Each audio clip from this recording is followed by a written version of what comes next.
Blessings and greetings, everyone. Welcome to this week's version of Sunday Night Alive. My name is Reverend Denise Schubert, and I am the creator and director of A Life of Spiritual Power.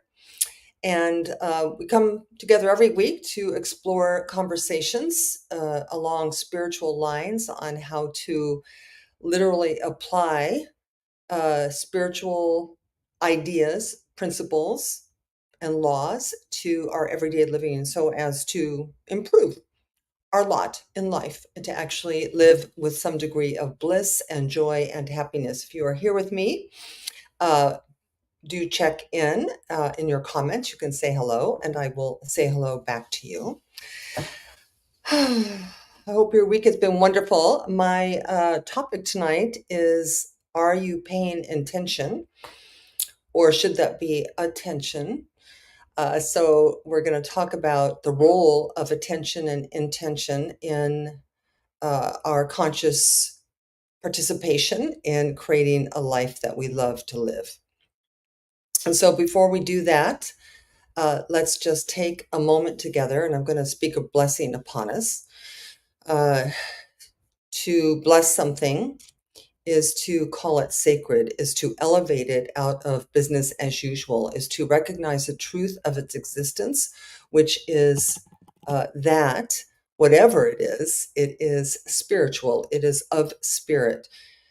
It's a very important distinction to make because we actually live as if the entire created universe was already here, like it's here, and then we get here, and then we have to somehow move these pieces around and figure out how to manipulate living in this world. And in truth, everything we see, every expression of form on this planet, um, whether it's our jobs or our relationships or a chair, has been created by thought, has been created by declaration, has been created actually by intention and attention. You know, it is said that in the beginning, God said, "Let there be light," and there was light. And then God peopled the earth with its thoughts. It thought, and everything came into being. Same way that it works when we think into our own life. And so let's just take a moment and let's just take a moment. Just invite you to breathe into your evening, wherever you may be. Take a moment to allow gratitude to bubble up for something wonderful that happened today or something wonderful that's going to happen later. And we come together in this forum, in this way of being together, so that we can explore our true nature, so that we can identify with who we are on a deeper level than just on the surface, just as our bodies or our minds. We are so much more. And so I bless our time together, calling it good, knowing that we are here by divine appointment, and that whatever transpires from this moment forward transpires with intention and attention, and we are lifted by it. And so we let this be together, and so it is. Amen. Amen.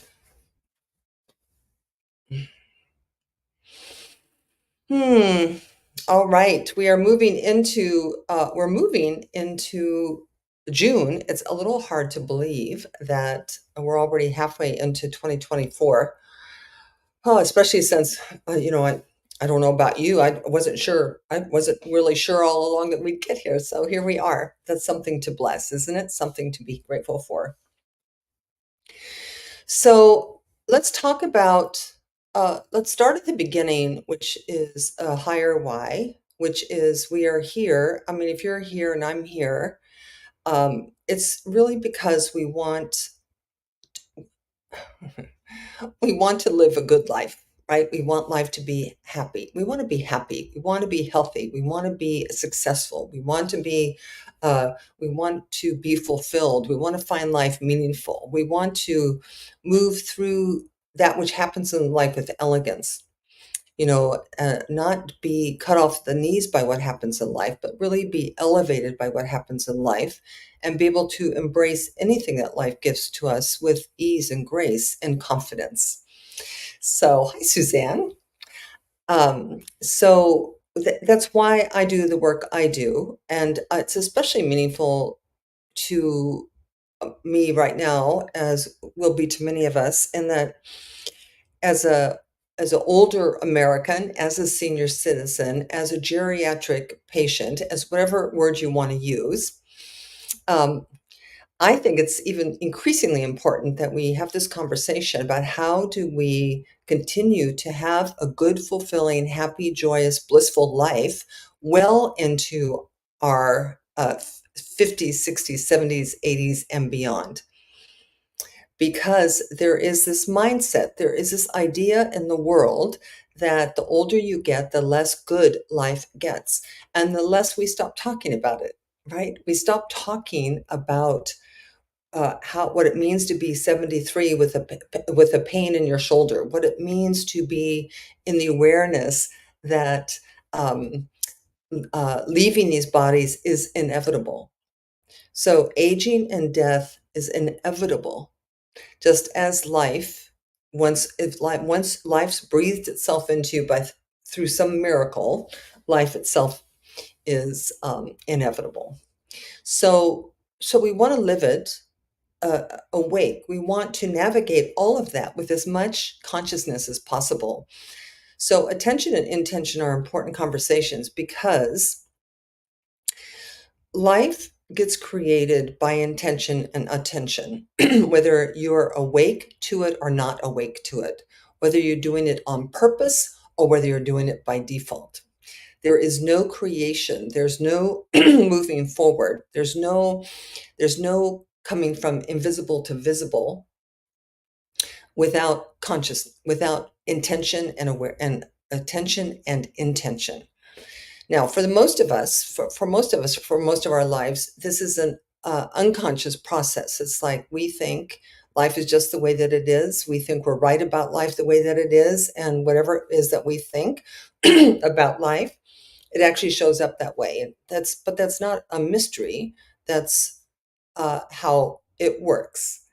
Life is going to be to you exactly what you think, exactly what you feel, exactly how you are, is always in a conscious co-creation with life in every nuance and every moment. So the only possible intelligent thing to do is to wake up and to be able to harness that creative process intentionally. There's a law called the law of mental equivalence. The law of mental equivalence is such an important principle because it says that if you plant a carrot seed, you will get a carrot. That the universe does not work so that you plant a carrot seed and and what grows is a tomato. So whether you like your life circumstances or don't like your life circumstances, you can't really um, sidestep the fact that you have been planting seeds your whole life, unconsciously, probably more than likely unconsciously, and the result of that is what you've got. That's true for you individually, and it's also true for us collectively.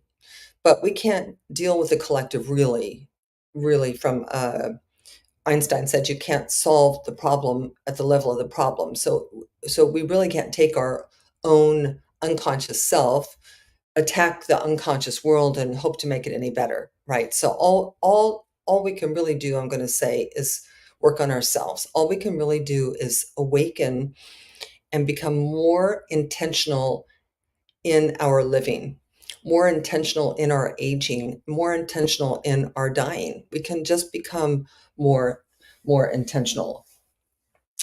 Now, there is no Hi, Lion. But is it Lion and I? He's on here saying hello. So Lion and I go back 50 years. We hung out in San Francisco during, I don't know, 70s, late 70s, I think. Anyway, hi. Always good to see your name. Be more wonderful to see your face, but there you are. Um, s- Hi, David. So tonight we're one is I want to bring us in very short period of time because we only have 30 minutes. So this isn't like we can do incredibly deep psycho-spiritual psychology and figure out why we're all the way we are. We can't. We're not going to do that in this time. So we're just going to pretend that in this moment, we're going to imagine in this moment, which, by the way, don't doubt the power of imagination. We're going to imagine that we all accept for this time that we have some power, some control, some creative license in our lives, that we are not stuck, that we're not in a kind of inevitability with the way our life is going to turn out. And I do want to say to you that if you change your mind about your life, it will be different. If you want to, if we want to thrive in our 70s and 80s, and I certainly do, if we want to, if we want to exit these bodies in a way that's good for us, that's in alignment with who we are, then we're going to have to change the way that we think. We're going to have to change the way that we feel, because thinking and feelings are what creates everything in life. So just imagine for a moment that you could um, you could make peace with everything that's happened before this moment, that you could neutralize you could neutralize you can neutralize everything that's ever happened to you that you didn't like or that you think is somehow responsible for your not having a good life, right? That we can neutralize the parents, we can neutralize the upbringing, we can neutralize the politics, we can neutral whatever it is. Let's just imagine that through some alchemical process of thought, you could say, today's a brand new baby day. And from this moment forward, I am going to move with awareness, intention, and attention on what it is I really, really, really, really want. And what I really, really, really, really love. You know, I was talking to somebody the other day, and we were talking about that if God came to you and said, "Oh, Denise, God, you've had such a great life, and I just want you to know that you have 7 years, 4 months, and 3 days left. And then you'll become then you'll be moving into your ever evolving next expression of self. But that's how much time, 7 years, whatever, whatever it was I said. And if that happened, I can assure you, well, I've already done this, but I can assure you that you would get very intentional about your living, or you would want to, like, oh, wow, I have 7 years. I have 7 years left. So what do I want to do? What haven't I done? Now, well, maybe I need to call that person that I've been estranged from for 5 years. Maybe, oh, God, I want to go on that dream vacation, but I'm so overweight and unhealthy. I need to get more vital. Something would shift in you. But the problem is that we don't talk about life like that. That in fact, most of us were kind of zipped about aging and dying. So it's like, well, we're in the peak of our success. We're young, we're strong, we're beautiful, we're conquering the world, we're making money, we're spending money, and then all of a sudden you're whatever you're for whatever you're 55 and it's like, okay, well, that's all over now how do I ride out my time here? That's such a crazy limiting idea for us. So so first, let's create together the idea and the truth that anything's possible for you. Anything is possible. Any negative situation can be turned around. Any health condition can be improved. Any monetary loss can be elevated. Uh, in fact, eh, as I've shared with you week after week after week, that there is something about when you become conscious, you don't even have to worry about this stuff anymore. It just will flow, that you will be moved through your life into ever more pleasing situations. Now, does that mean there's never any unpleasing situations? Of course, this isn't, life happens. Life happens. People die, people get sick, we lose jobs, there are fire, I mean, all kinds of things because we can't control the consciousness of the entire planet. We can't control other people. But if you identify yourself as a powerful point of consciousness with the capacity to hone your intention and your attention, your capacity to discern, your capacity to be present in the moment, you'll move through these things with elegance and grace. And I can't remember which saint or sage said this. I'm sure they all do and did or will, which is, I'm pretty sure it was probably Abraham who said, all of the work is done in consciousness. Everything you want happens in silence. So by getting clarity for yourself in silence, in meditation, in nature, in stillness, in journaling, in just you and you, you can hone in on what's important. Relationships, vitality, travel, children. I don't know. Who knows? What is a good life? When you're on your deathbed and you say, "Oh, I had a really good life," what does that good life mean to you? And there's no right way, right, to have, there's no good luck. There's no prescription that says, if you do this, this, and this, and this, your life will be good. I mean, my parents tried that, right? If you go to college, find a good man, have 2 children, buy a house, pay your taxes, you will have a good, honorable life. Is that true? It has not been true for most people. So for most people, that was not the source of happiness. Why? Because the source of happiness is not an external event, it's an internal event. And so you want to experience all of this joy and happiness over here and then watch it unfold for you in amazing ways. So intention intention kind of precedes attention, I suppose. Are you paying intention? Like, what is your intention for tomorrow? To be loving or to be cranky? Is your intention to feel good or to feel bad? Now, this isn't going to make sense to your logical mind because your logical mind says, well, yeah, but how can I set an intention to feel good tomorrow? What if something terrible happens? It's like, it's not how it works. It's not how it works. That's reversed. It's thinking that the circumstances are real and you're responding to them. In truth, you are creating circumstances through your intentions and your feelings. You are architecting your life. You are painting the portrait. Now, the problem is, of course, is that most of the negativity, most of the miscreation is subconscious.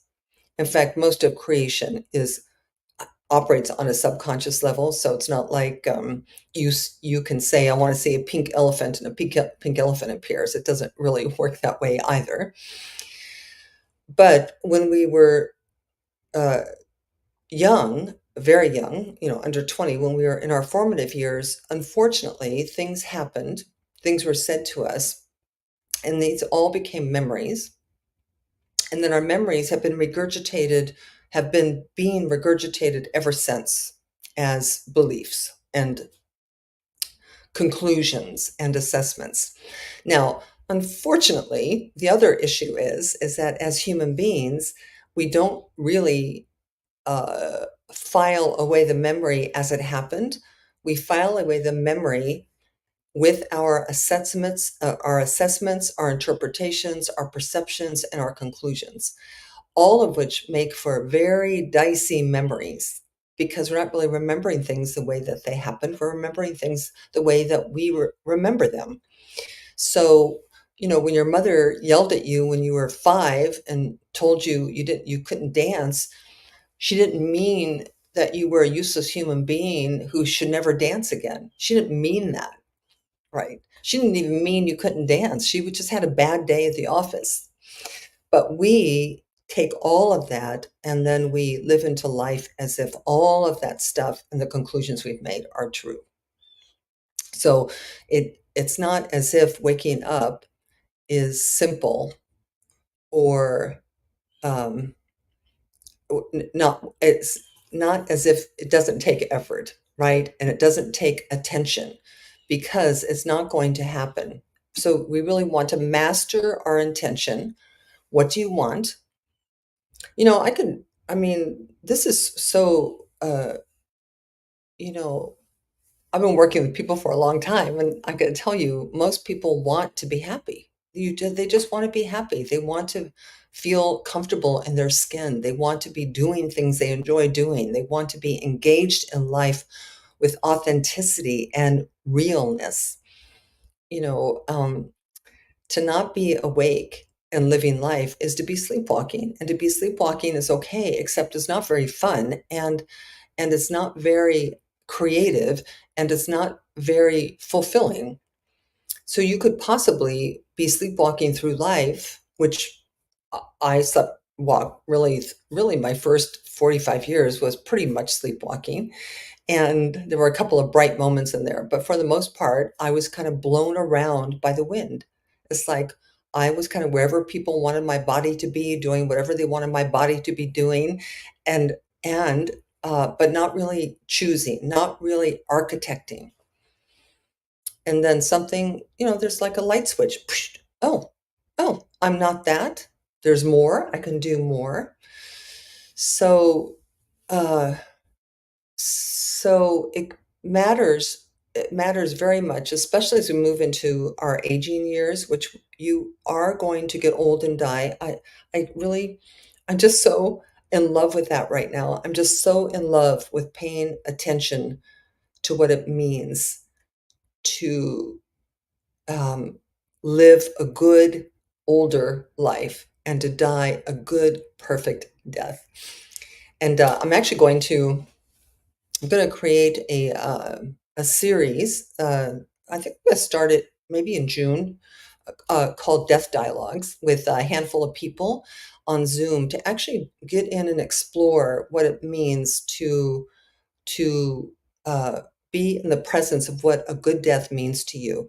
And we don't talk about it, but I know many of you want to talk about it because you're either dealing with illness yourself, or you just want to be prepared for when the time comes, or you have aging parents, or there's some way we've been touched by death that many of us can't talk about or share, and there's a different way. We have another way that we can do that so that it actually becomes this beautiful part of life, just like birth.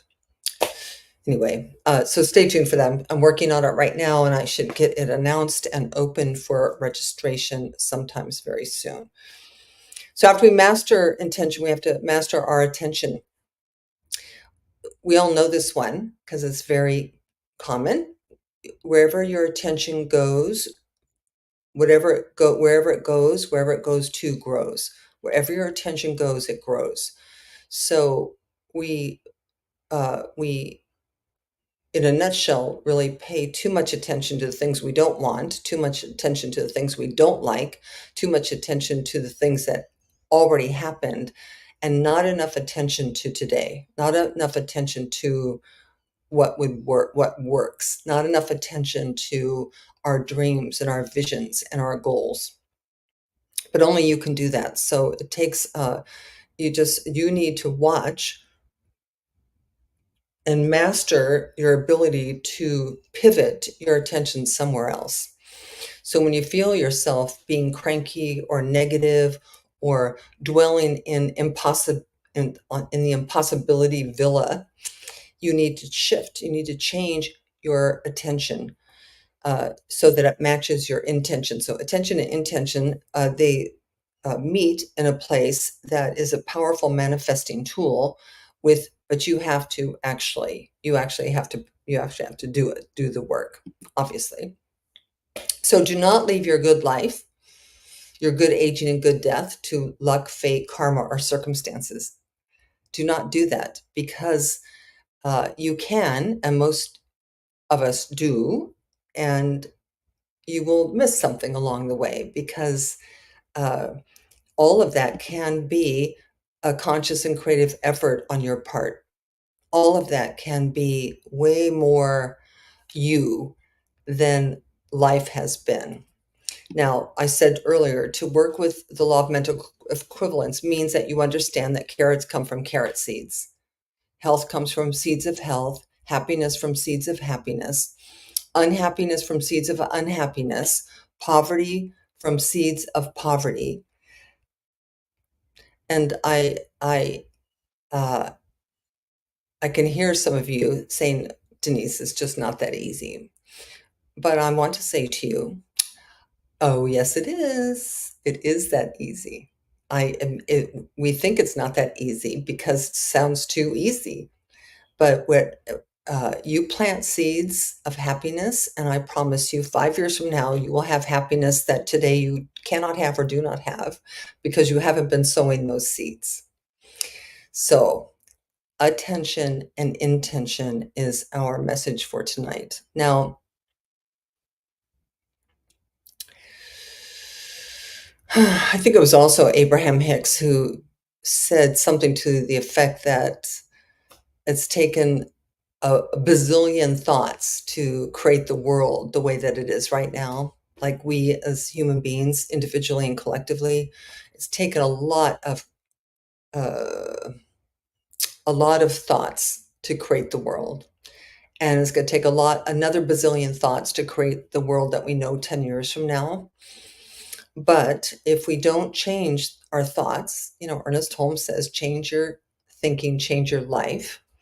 The Buddha said, the world arises with our thoughts, that if we don't change them now, nothing in the future can change. So I just I invite you into being very thoughtful and attentive to who you are as a worthy, magnificent, unique, and individualized expression of beauty and of love and of joy.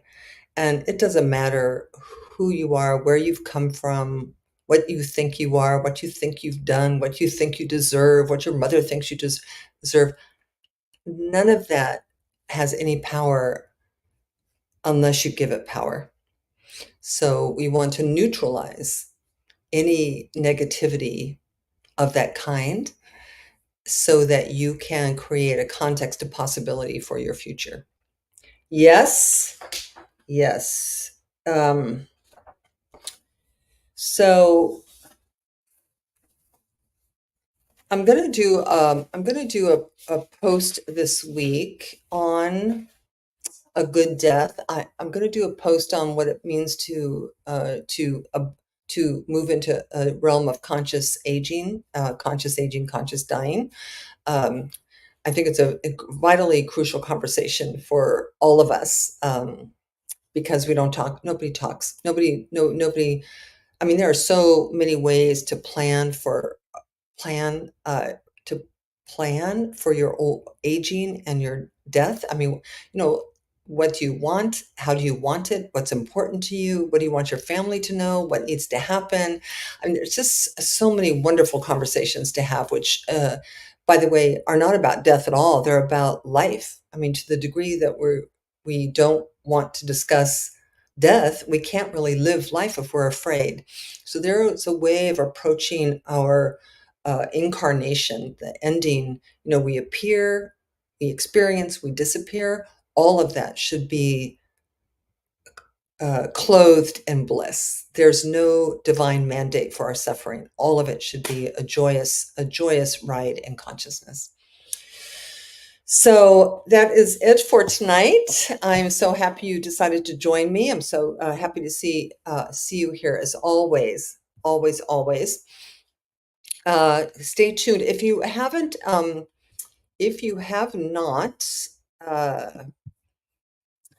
signed up for my written blog, you can do that on my website, which is deniseschubert.com. Very simple, deniseschubert.com. You can sign up for the newsletter.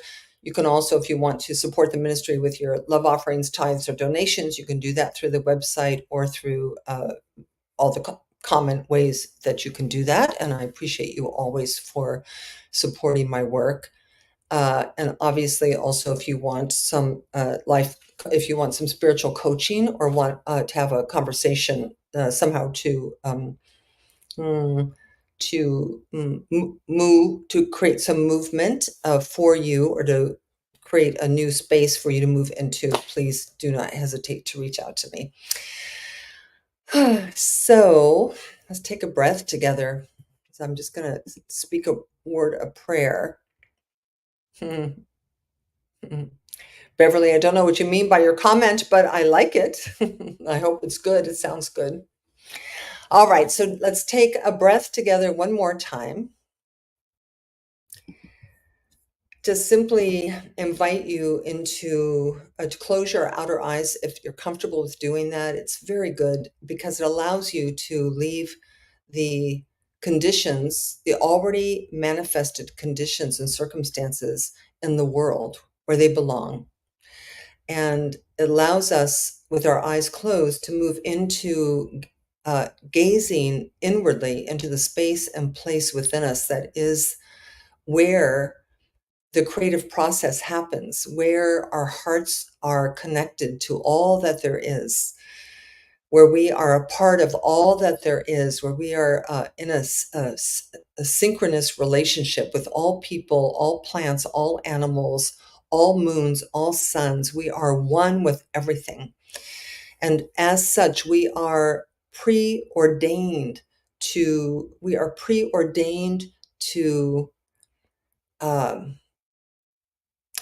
be happy. We are preordained to be fulfilled. We are preordained. We came here with a divine purpose of our own, a unique one. And we have everything within us to create it, everything within us to manifest it, everything. We need nothing from the outside world to create a flow and a grow and a glow in our lives that will make us so incredibly happy. And so it is from that space that I know that we are connected one to another, that love is a truth between our souls, and that I can speak this word, for the word that I speak is how we plant seeds. And so I'm planting seeds for and about you, for and about anyone within the sound of my voice, declaring that in this moment we create together a space of unlimited possibilities for ourselves. We create a space for healing the past. We create a space for healing of the body. We create a space for healing of our finances. We create a space in which something new can happen that is in alignment with our true self, our real self, our beautiful, smart, incredibly charming self. And so, what I know for each and every one of us as we move into this week is that we do it with conscious intention and attention to every little detail, and that we turn off the areas that are not feeding us or fueling our future, and we turn on all of the things that will, whatever that means to you when I just said that we are amplifying the good and minimizing the negative, amplifying the positive and minimizing that which no longer serves us. And as we do this, we set the stage for a new beginning. The light switch can be turned, and our lives can be in an incredible flow of good for for from now until the end of eternity. Don't naysay it till you try it. And so I just simply release this word. I simply release it, knowing that when you plant a carrot seed into fertile soil and you give it some sunshine, you give it some water, you give it some earth, it will grow just as this word will. That we give it some attention, we allow the light of our consciousness to shine on it, and we allow it to manifest without resistance from us. Say yes to this. We let this be. We let it be together by saying, and so it is. Amen. All right. Lovely. Thank you so much for joining me. I will see you next week on Sunday Night Alive. We'll continue to have Sunday Night Alive be a metaphysical opportunity to discuss spiritual topics of interest. And I will be moving into healthy, conscious aging, good dying conversations as well in some other ways. So stay tuned for that. All right. I love you. I will see you next week. Have a wonderful week.